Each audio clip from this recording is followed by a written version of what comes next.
The heads are done. They look fantastic, by the way. But you said we ran into a problem. And all it did was it opened the hole up that this rides in.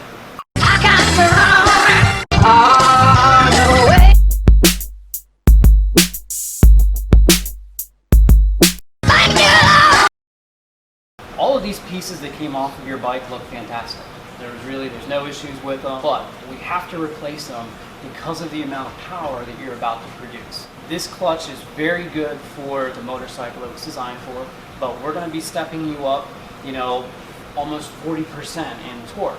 And this clutch just is not designed for that level of power. If you made less power, you may be able to upgrade the springs inside. This is the stock clutch hub right here, and it would help solve your issue. But you're going to be making so much power that this is never going to be able to handle this kind of power.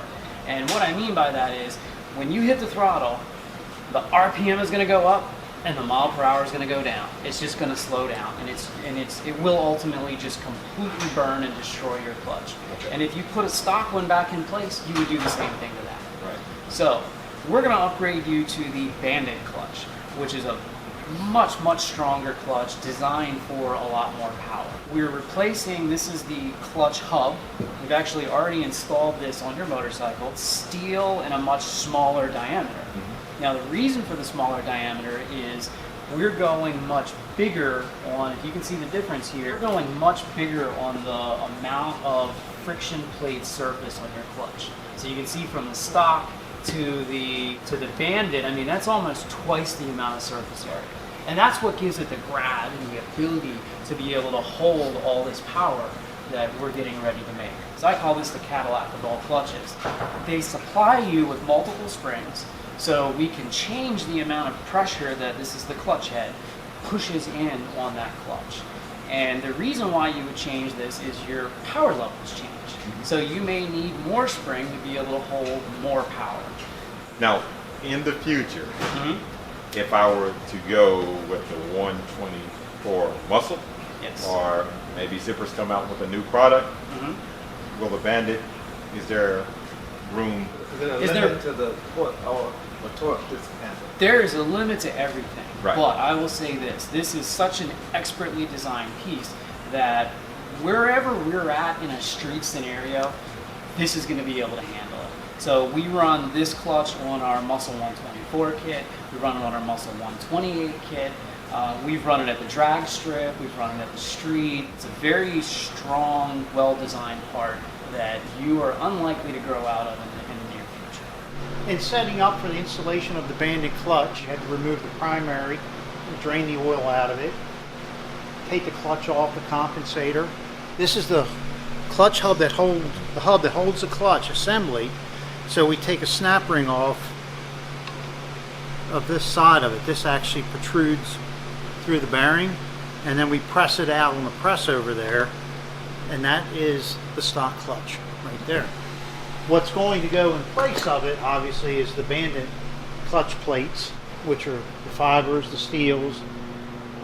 We're going to use the higher pressure, gray or silver springs, and this is the pressure plate goes on top of it. This is the clutch hub that's going to end up getting pressed into that. So you can see that this fiber, what they call clutch fiber, is splined to the outside hub of the clutch, which is spun by the engine. Okay, this push rod shaft here, when you squeeze in the clutch, is going to push the top off and relieve the pressure.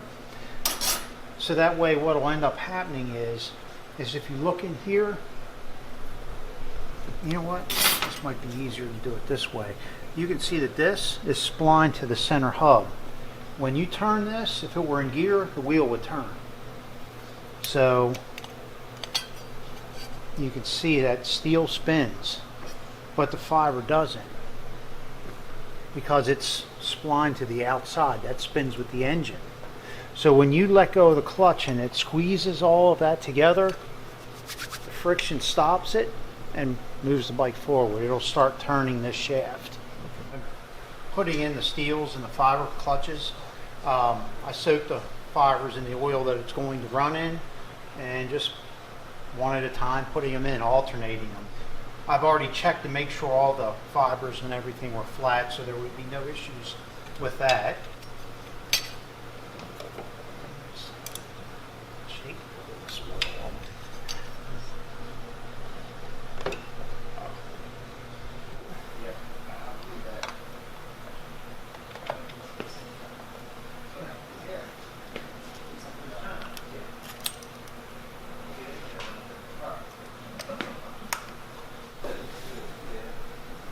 Put the springs back out. All right, so what we have done here is the primary is back together. It looks like we've done nothing, but we've done a whole bunch. The stock clutch has been replaced with the Bandit unit that we've seen. All of this is geared towards being able to handle this torque that this engine's about to produce. So with this buttoned up, it's got all new fluid in it. You're now just about to drop the cylinder heads on. You want to get all this stuff done first, because once the heads go on, then it's a pretty quick process to get the rest of the pieces on. And then our goal is to be heat cycling this in pretty short order. So the next thing we're going to do, now that you have the Bandit clutch, we're actually going to upgrade the slave cylinder on your transmission. When you start adding a lot more pressure on your clutch head, meaning more springs, more shims, just more pressure to be able to hold that, you feel it in the lever. Now with the Bandit, it actually does a very good job. You do still feel some increased lever pull. What this does, it's super simple.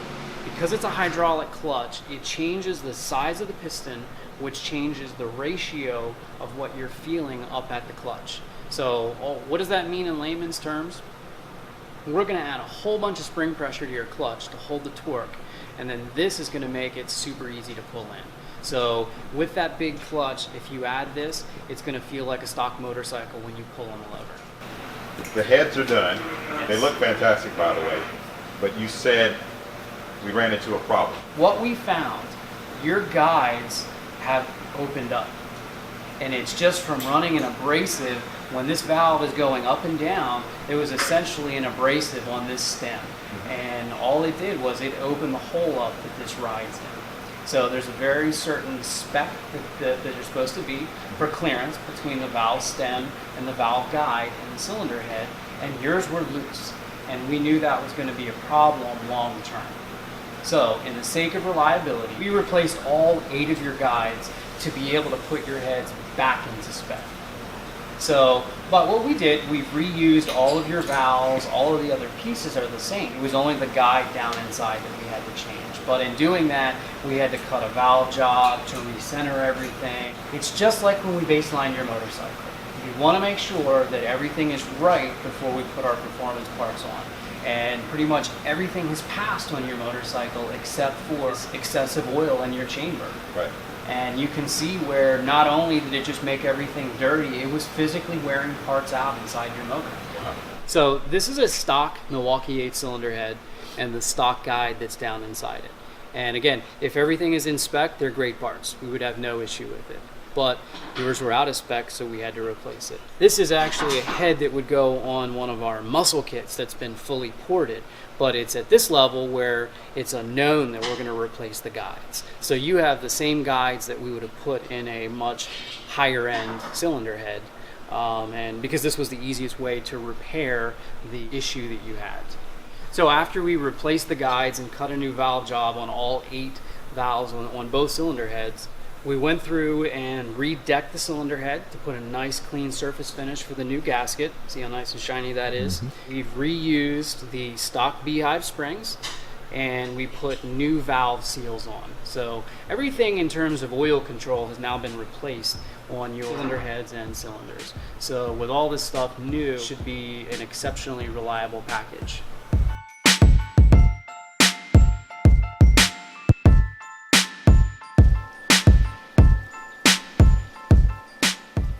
Let's get this open.